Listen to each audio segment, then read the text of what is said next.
Thank you. Well, I guess I'm different from folks down the table here. I don't keep any regular hours for writing. When I first started out and was asking back in high school how to be a good writer, it was always pounded into my brain pan that you should write about things that you know about. And since I didn't know about much when I was 16 years old, that kind of turned into writing about things I've experienced. So as a couple of folks have mentioned, everybody's got a story. I mean, you get a life. Everybody's life is interesting, whether or not you may think your own life is interesting or not. I write in bursts. Since I grew up without a computer and never learned how to use a typewriter, pretty much everything in this book that I've published, I wrote out longhand on legal pads. And usually I was sitting at a restaurant by myself, not to shock anyone, but having a nice glass of scotch, and nobody to interrupt me, and just let my imagination run. Also, because I primarily write stories, I try them out.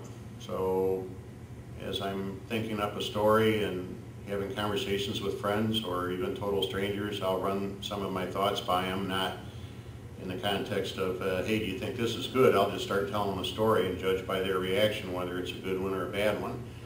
If I get a good reaction, then I'll make some notes and elaborate on it.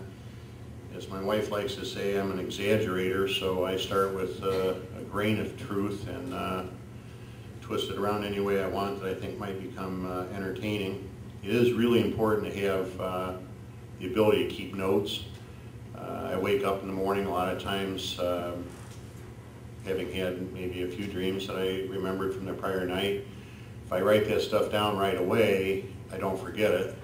I'll look at it the next day or two and realize it's junk and I pitch it. Or I might say, nope, that was a good one, and I'll keep that for future reference and percolate on it.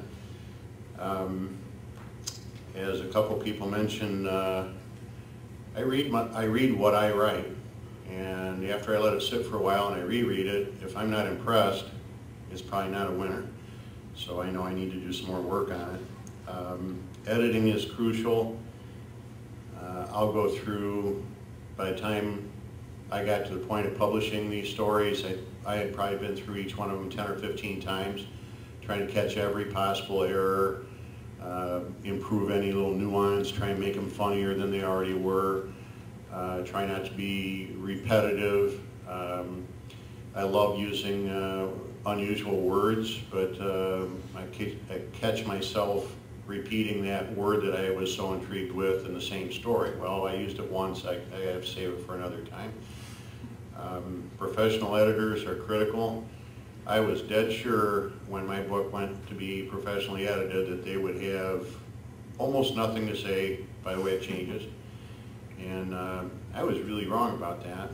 And just as a couple of folks have mentioned, didn't necessarily agree with everything the editor had to say, but probably 98% of it she was right on and I was wrong. So I figured I was paying to have the job done. I would pay attention to the people that I was relying on. Getting criticized, everybody that I've sold this book to and everybody I've given a copy to, I have begged them, particularly the people I gave the book to, friends and family and clients, even if you don't like it, please, one way or the other, if you did like it, tell me. If you didn't like it, tell me. Tell me what you didn't like, because I'll never get better if I don't know what people don't like about it.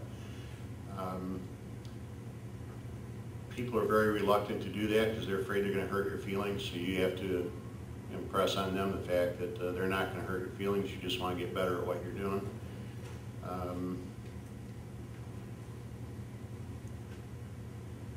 Tips, everything I just said, the more you write, the better you'll get. So although I write in fits and stops, when I do write, I may spend a whole day on it. I may just not show up at the office if I'm in the right mood. Just keep doing it. The more you do it, the more you're going to like it, the better you're going to get. 3 o'clock. I hope you don't mind if we go a little over. It seems like there's a lot of great advice that's being doled out today. I think it's all very worthwhile. I came up with this next question because a lot of us are experts in something. I think we've already kind of spoken about this as, you know, your background, how your background influences you, influences what you write. But the question is, what 2 or 3 areas are you an expert in? How do those areas relate to the content of your books or your writing? It doesn't necessarily have to be the books if you're a newspaper columnist.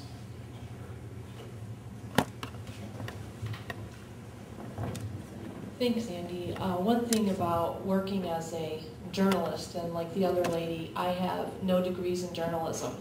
I had a gentleman ask me, probably about 20 years ago, did you go to college for journalism? I said, no. I said, then you're hired. The fact of journalism, I think, makes writers much tighter with their words, whether it's nonfiction, fiction, or poetry.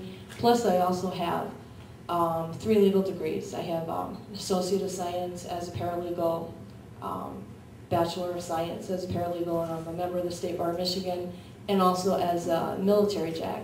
So I'm kind of shorter and sweeter when it comes to writing a lot of things, fiction, nonfiction, and poetry. As John and some others, Andy, know that I'm a haiku master, and that's like the shortest form of poetry out there, and it's 5 lines, 7 lines, or excuse me, 5 syllables, 7 syllables, 5 syllables. And in high school, one of my AP classes, the instructor told me, you're going to be a haiku master. And I won't say how many years later, but I've written a lot of haiku. That's my favorite. So I feel that with my education, work experience, plus I've taught college, I've taught every English class, including journalism. I'm bilingual. My second language is Francais. I started speaking when I was 5, and I've taught French, German, and Spanish.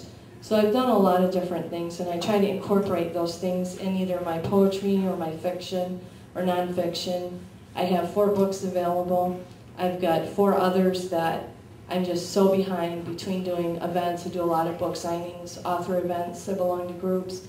So I try to read things. I can't remember if it was the gentleman next to me that had said about different genres or John, but I read things like science fiction I'm not really interested in, but there's always something to learn. And horror, my husband likes that. Sometimes I'll read some horror. But I feel that whatever your life experiences are really help. I was in the military, and in my book, Woman Reclining, which is poetry, there's a lot of war poetry that a lot of veterans have enjoyed, as well as others. And I try to talk about things that I've been through. And the other journalist here, you have inspired me today to write a book about some of the things that I've been through. Because I've never really wanted to do that, but it takes guts. So anyways, that's it for me.